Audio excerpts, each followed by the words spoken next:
My favorite character would have to be Krillin, because I've been doing him the longest. So, Connie, honey, ha, bitches. My favorite character, of course, is Lord Zed, but beside that, my favorite character has to be Finster from the Power Rangers as well.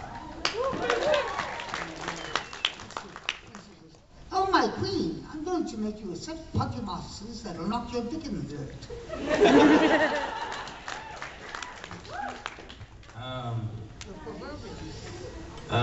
One of my favorite characters is Nero from Devil May Cry 4.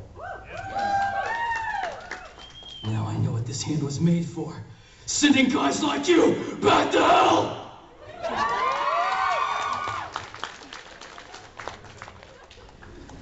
My favorite character is the guy clapping his hands on Hard Life of R.G. Berger.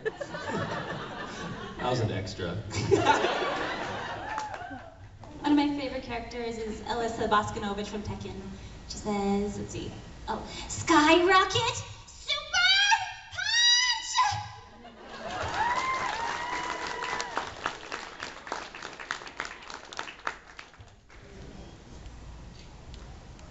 Who hasn't asked? Have you asked a question yet? No. Oh. What's that like phrase or in-joke that you use with your friends all the time? Unga. Oh yeah. We use unga a lot. We say that's the tits a lot. Anything is good. That's the tits. My wife started it. Unga. So basically it means stupid, but in any form. You're Unga. That's Unga. Unga! Unga. You guys should use it. Everybody say it now. Unga. That's really Unga! All right, 1, 2, 3. Unga! Next one is... Oh yeah, what's the best, worst hair from an anime that you'd like to have? Best, worst. Best, worst hair. Oh, if it's the most ridiculous hair we're talking about, Yugi from Yu-Gi-Oh! Super Saiyan 3 Goku. Oh, like Ichigo when he gets into that weird full hollow. It's like it gets like a mullet. Long mullet. Similar to that.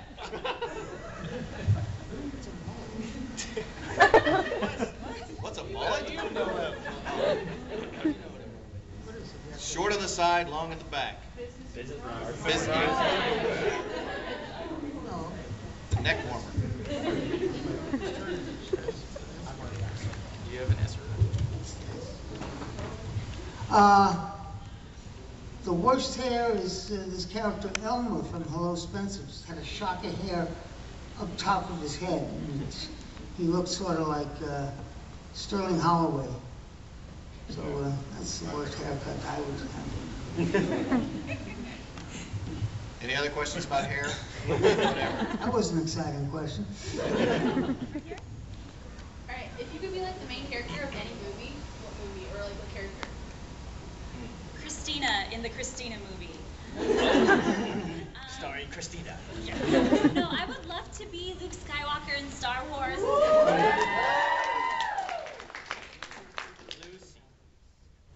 Lucy Skywalker. Superman. That would be a fun one. Yeah. Or Captain Jack Sparrow. That would be good.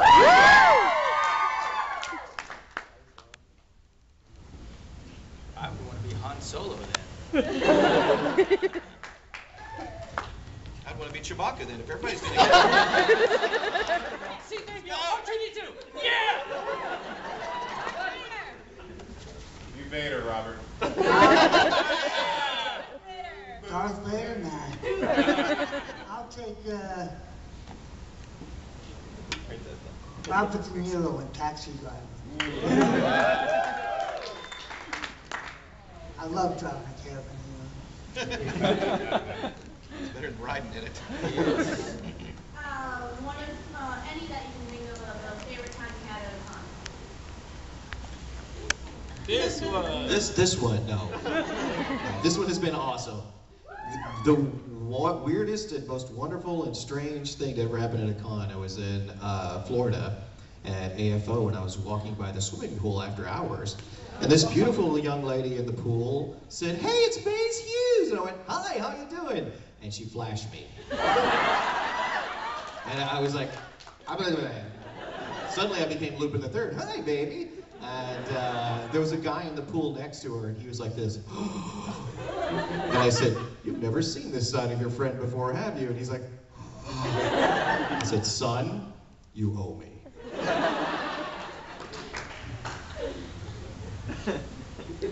I need to think about this a while. I can't remember what the question was. Awesome experience at a con. Awesome experience. I mean, there's been so many that I'm trying to think of. Yeah, there was one con that I missed the plane. The plane was canceled. The connecting flight. I made the first flight. It was a flight with one stop. But the second flight, which would have gotten me to the con, was canceled, and I had to stay over at a hotel till the next morning to get a. No, the choice was either staying over at the hotel till the next morning, or finding another flight that would get me to another airport. It was in Connecticut, the con, and I was going to land at Newark Airport, but I finally got a flight landing me at Kennedy Airport, and well, I still missed the day of the con, but when I got there, I got in 3 days of con in 2 days. It was just amazing. I did all my panels. I was rushing around like a maniac, and did a lot of autographs and judged the cosplay anyway, and it was just a mile a second going. So that was a lot of fun. That was a lot of fun. Because I like to deliver for the fans, you know. I didn't like to miss a day.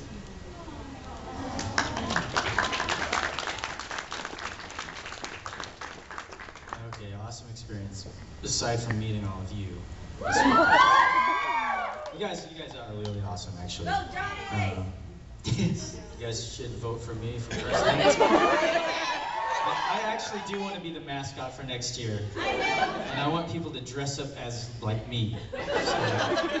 So, just like, go regular or something. Stole my daughter's hoodies. Yeah, exactly. I think one of the most awesomest times was in Idaho, actually where we met Polo, and we were, you know, like some of you guys came to our other acoustic thing, and like we improv stuff, you know, and we had this acoustic show and we were improving, but we had run into this Indian guy who had this Indian restaurant, and we were like, "Hey, come check us out. We're at the convention center." He's like, "Okay, I will." And we're like, "Really? Okay." Because nobody ever really says that they're going to go. Or if they do, you know they're lying. And this guy seemed genuine. And so he actually did. So he showed up and he was sitting right there. And so I started improvising a song about curry and his restaurant. And it's like how he should let us go eat for free. And, and then afterwards, he was like, "Yeah, come on." And then he took us, and we went and we ate at his restaurant, which was like a really amazing restaurant. And so then he's like, "Dude, you guys gotta hang out with us. Hang out with me tonight. I'll take you guys around, show you around." We're like, "Okay." And so Polo catches up with us, and we meet him. And this guy, like, we downtown, I don't know if you've been to Boise, Idaho, but it's like, it's hopping there. It really is. At night, there's like all these clubs and stuff, you know, and I'm not a big club person or whatever, because I just don't go, you know. And everywhere we walked, like just in the street, people were like, "Hey, what's up?" Talking to this guy. Like everybody knew him. Like everybody that owned a shop, a store, anything was like, "Hey, what's up, David? How's it going?" They're like, "Hey, what?" And we were like, "What?" who is this guy? And then it was like, we go to these clubs that are like, you know, you can get in this level here, which everybody can get into, and then there's that special area. You just walk us right up to there. You know, we're like, what do we do? We've never been in a place like this. And he took us like 10 different places like that. And we're like, what are we doing? This is amazing. It was amazing because we've never been to, like, we can't get into places like that. And we're like, what? And then he's like, oh, and this is the awesome part. He's like, oh man, you guys, he's like, you guys got to come to my studio. And we're like, you got a studio? He's like, yeah, come on. And then he starts walking us down this back alley, and we're like, dude, whoa, things just got a little weird. And he takes us down in this underground, there's like something, I don't know, it's like an underground thing underneath the city. And like, he owned part of it. And he took us to this place, and it was like an actual studio, like a real studio. And he's like, yeah, so I rap. And he starts playing this stuff, and he starts busting rhymes. And we're like, what's going on here? It's like the Twilight Zone. And then we're like, he's like, come on, bust some rhymes with us. And we were like, okay. So we started like rapping. We basically started rapping. And so we were rapping in this weird dungeon studio. And it was really kind of, yeah, he rapped in Japanese. And then Maurice would do some like rapping, talky stuff. And I'd be the dude who would like sing the melody of the song. It was awesome. My voice experience was nothing like that. I was there last week. And then, Nothing like that happened. well, he posted it up on like YouTube. We were like, take it down, take it down. It wasn't so awesome. It seemed awesome at the time. Same con, maybe? Yeah, that was really good. So at the time, I didn't know who's Eyeshine, who's Johnny and Bosch, who's Maurice, you know. Then Maurice talked to me first by Japanese, you know.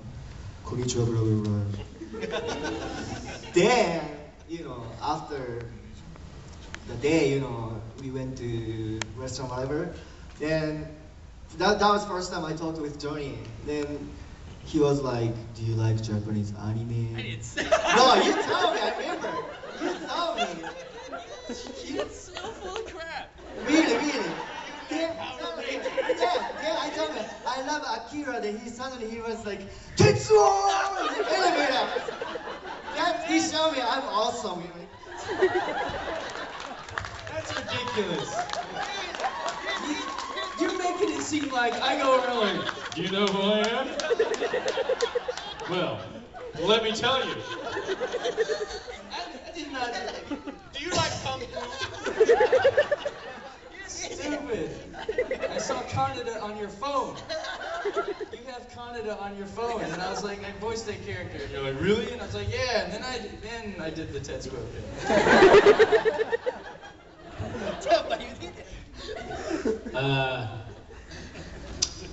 In Philadelphia, we played at this place called the Trocadero. I guess it's kind of famous, but we had to use the back line of another band called Tsunami. I don't know if you guys heard them.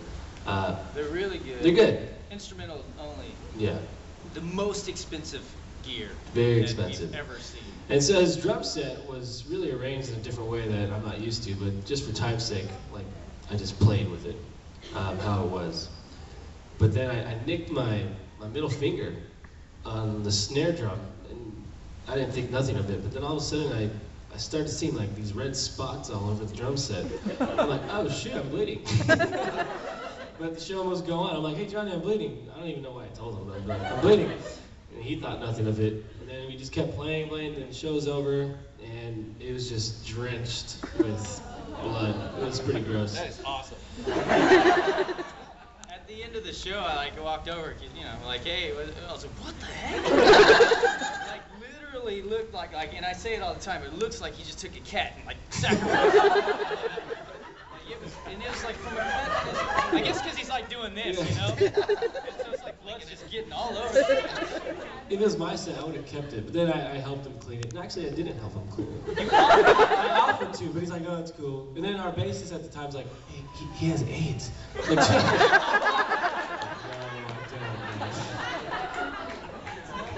why you should always go to an Eyeshine show. So my favorite experience was actually last month in April. I got to go to Supernova in Australia. And on top of literally hugging kangaroos and touching koalas, I got to have lunch with Edward James Olmos and the Weasley twins. And just hanging out with like Will Wheaton and Marina Baccarin from Firefly, Summer Glau, all these amazing people. I was like, what am I doing here? Okay, sure. And but the highlight of the trip was probably the last day there. We went to the beach and we were getting bodyboard lessons from Chandler. He plays the kid from The Walking Dead. So he was the kid, like the boy, the son of the main guy. Oh, he was giving you lessons? Yes. He's like, well, it's a bodyboard. You need to do this and wait for the proper time. He was very well spoken. Yeah. Who's your favorite Pokemon? And Are you one of the Weasley brothers? No, I'm not. I get that all the time. My favorite Pokemon is Pikachu.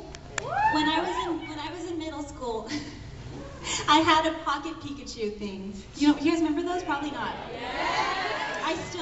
I have 2 of them still, and I bring them occasionally. But I really loved my little Pikachu thing for whatever. I formed like a maternal bond to my, Tamagotchi pet. But yeah, I really love Pikachu.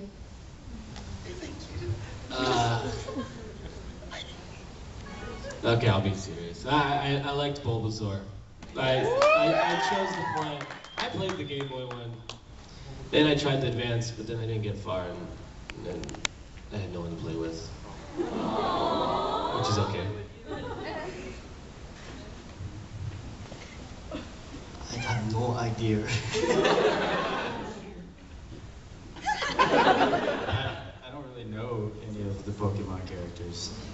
I just know Johnny-Mon, yeah. Johnny-Mon. Johnny-Mon? No, you don't know him? He looks very much like me. You throw him. No? Okay. I only know Digimon, Ron. I'm a Digimon fan. My men are Armadillomon and Wizardmon. Yeah. I like the one that's on Drawn Together. What's that guy's name? Yeah, I like him. He's awesome. But I've never seen Pokemon. I've never seen one episode. Well, I'm older than you guys, and I have a life. No, I'm just kidding. I'm just kidding.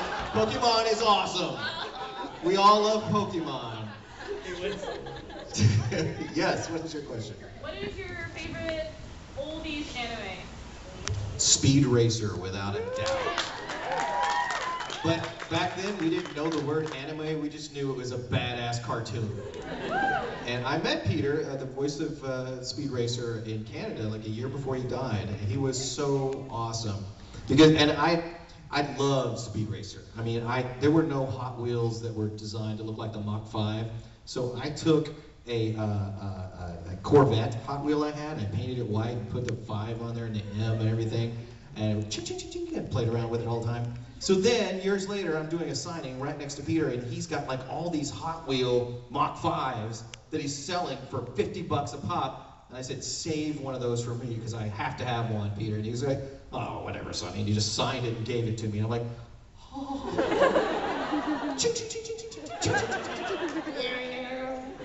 So awesome.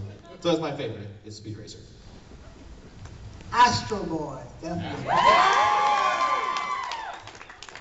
Come on, real Astro Boy.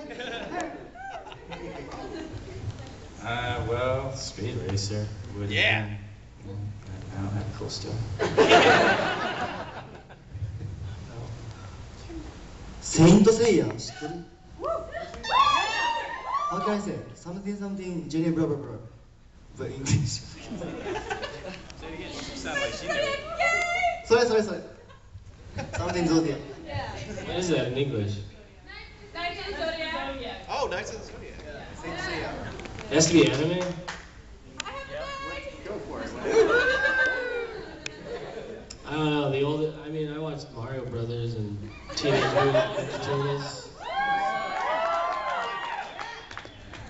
I I love the 1970s anime version of The Little Mermaid, you know, where she actually dies in the end and is like terribly depressing. It's a great movie. Guys, it's so obnoxious. There's like and and things like that, you know. Woo! So I just, my warm up, I go, then the grudge kills me. Got a finger. But a lot of Japanese people do like.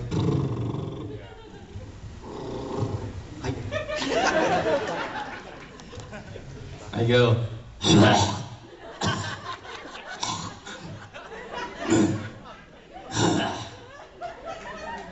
I'm ready. That's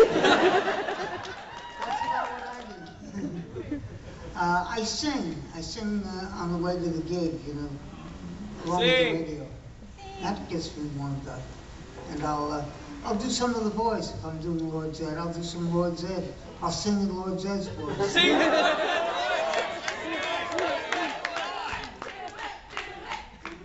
May all acquaintance be forgot, never come to mind. Ah, may all acquaintance be forgot in days of old lang syne.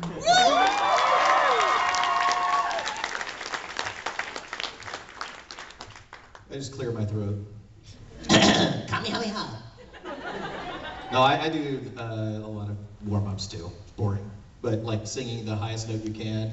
Oh, and going down the lowest note. Ah, and pronouncing every letter of the alphabet. Everybody want to dance? Go right. So that I can go when I get to the booth, you know. Boring. Smattering. A smattering of applause. That's exactly what that is. It was really good. Oh no, too much. You, and a couple over here, and then you. It's good. And stop, and then stop, and it's gonna look awkward. That's a good smattering. All right, you. What's your favorite Super Sentai series? Power Rangers. You're assuming we have one. What is that? It's Power Rangers. You can't ask them, obviously. Oh. Power Rangers still in Japanese. I like the one that Johnny's in. That was a good. That was good.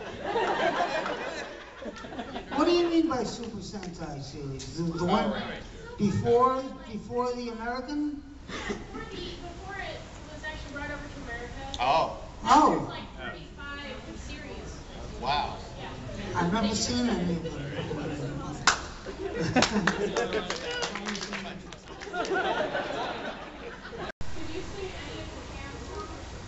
Can I sing? Yes, I can.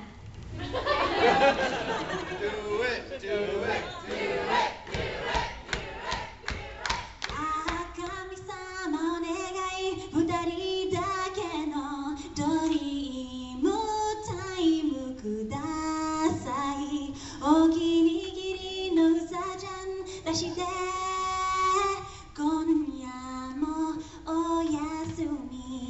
Fua fua time.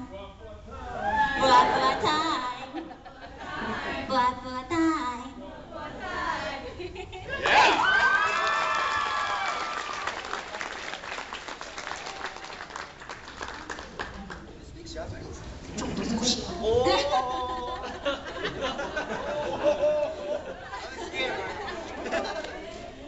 Any other questions that don't involve things from other countries that we don't know?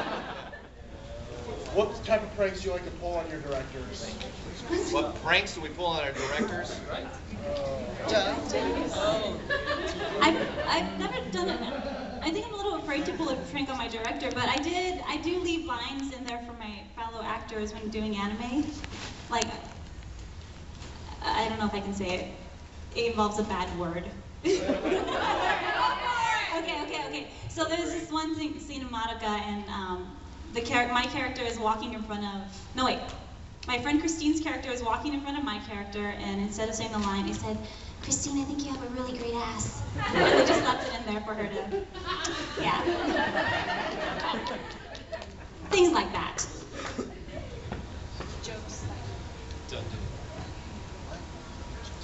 to my director. Is Johnny my director? We only have 6 minutes. So. Yeah. Substituting baby laxative for his cocaine.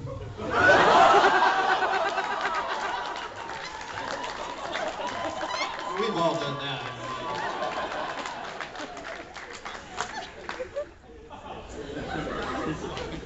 How do you top that, really?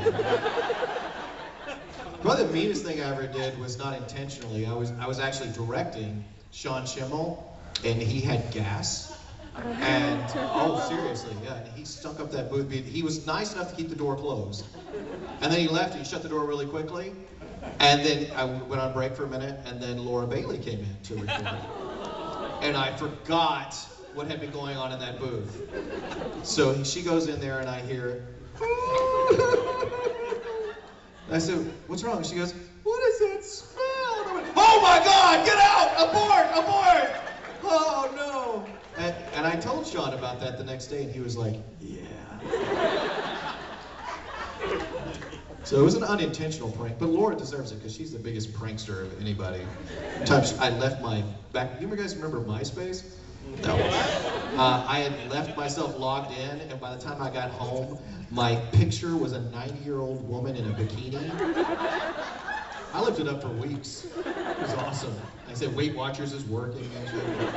I found out later it was Laura Bailey, of all people. Yeah. Any other questions? This is more for Johnny and Sonny. What would a conversation between Bash and Mace Hughes, what would you think that would be like? I mean, if you could you like act out maybe a little bit of it? Is Vash married? Hey, Vash, it's me, your old buddy Mace Hughes. I was just wondering if you're ever going to get a wife. No. That's about it. Actually, in the tone of your voice, you sound like you could be a wife. Don't fall on Daddy! Hey, man. Yeah, that hit too close to home. You know, when I was little, seriously, when I was little, me and my friend, we were throwing football in the front yard, and this little douchebag kid from across the street, he was like maybe 5, but he was a douche. And we were throwing the football, and he grabbed these rocks and just started chucking at me. We're like, dude, what are you doing? You know? And we're like, go inside, leave us alone. And so he ran inside or whatever. We just kept throwing football. His sister comes out. She's like, what did you do to my brother? We're like, I was like, I didn't do anything. You know, and I'm like maybe 15 or something. I didn't do anything. He threw rocks at us. We're just, and she's like, oh, you sound like a girl. And then I was like, oh. And then like, the majority of my life, man, I've been fighting to sound like a man. And for the longest time, I was like, dude, do I really sound like a woman? Alright, I don't know how much time we have. Oh, is that all the time? I'll end on that awkward note. Thank you guys so much. You guys have a good time. Thank you. I'm Johnny, that's Sonny. Robert Axelrod, thanking you. Thanks for coming. Oh yeah, and you're Christina.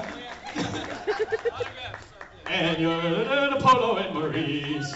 And I'm gonna sing a song for you as well. It's called Anime-zing. It goes a little bit like this.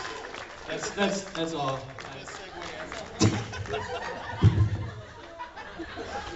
Yeah, you really hit close to home, man. Okay, sorry. So yeah, we are signing, I think, and stuff like that. So yes, we have a few CDs left. So does Christina. Sonny is selling his body. Sold out. Sold out.